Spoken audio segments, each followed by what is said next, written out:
Jonah, chapter 1. The word of the Lord came to Jonah, son of Amittai.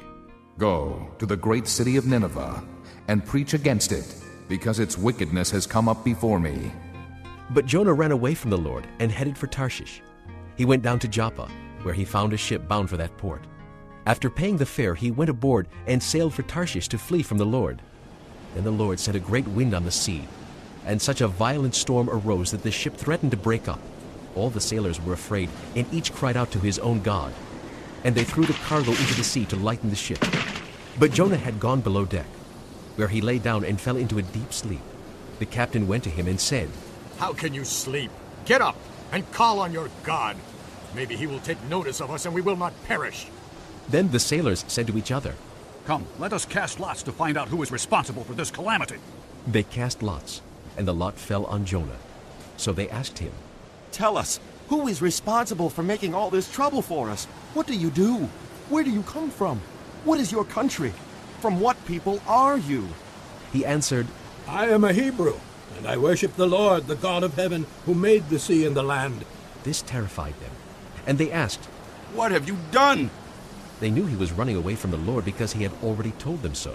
The sea was getting rougher and rougher.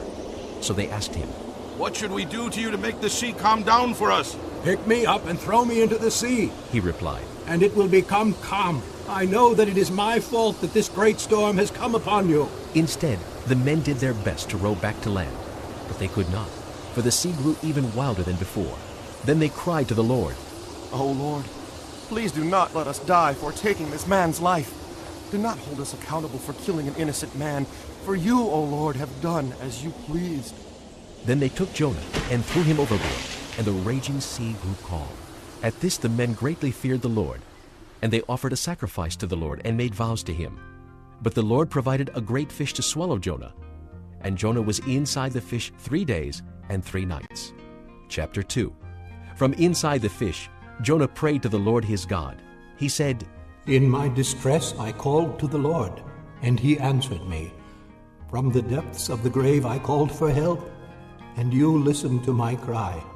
You hurled me into the deep, into the very heart of the seas, and the currents swirled about me.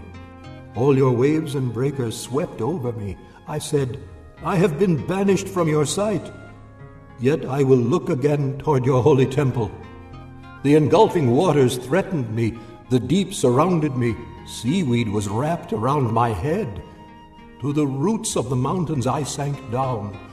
The earth beneath barred me in forever. But you brought my life up from the pit, O Lord my God. When my life was ebbing away, I remembered you, Lord, and my prayer rose to you, to your holy temple. Those who cling to worthless idols forfeit the grace that could be theirs, but I, with a song of thanksgiving, will sacrifice to you. What I have vowed I will make good. Salvation comes from the Lord." And the Lord commanded the fish, and it vomited Jonah onto dry land. Chapter 3. Then the word of the Lord came to Jonah a second time. Go to the great city of Nineveh and proclaim to it the message I give you. Jonah obeyed the word of the Lord and went to Nineveh. Now Nineveh was a very important city.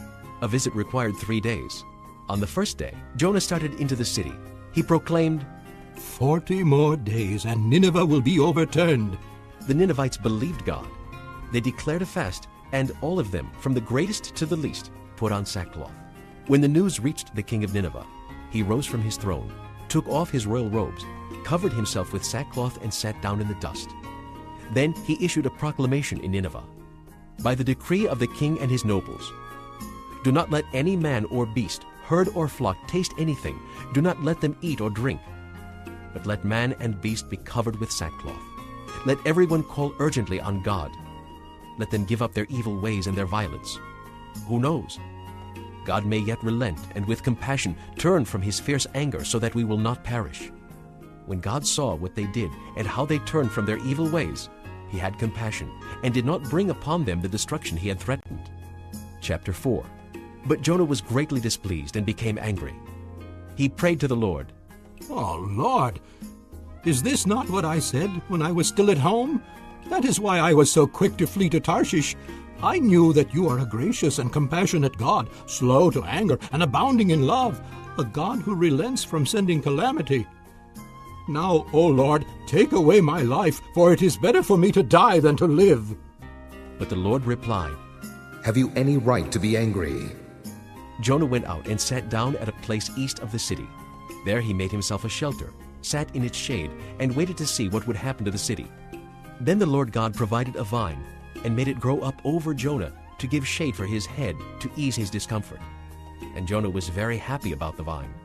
But at dawn the next day, God provided a worm which chewed the vine so that it withered.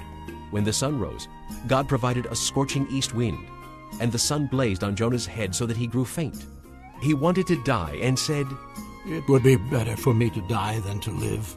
But God said to Jonah, Do you have a right to be angry about the vine? "I do. he said. I'm angry enough to die." But the Lord said, You have been concerned about this vine, though you did not tend it or make it grow. It sprang up overnight and died overnight. But Nineveh has more than 120,000 people who cannot tell their right hand from their left, and many cattle as well.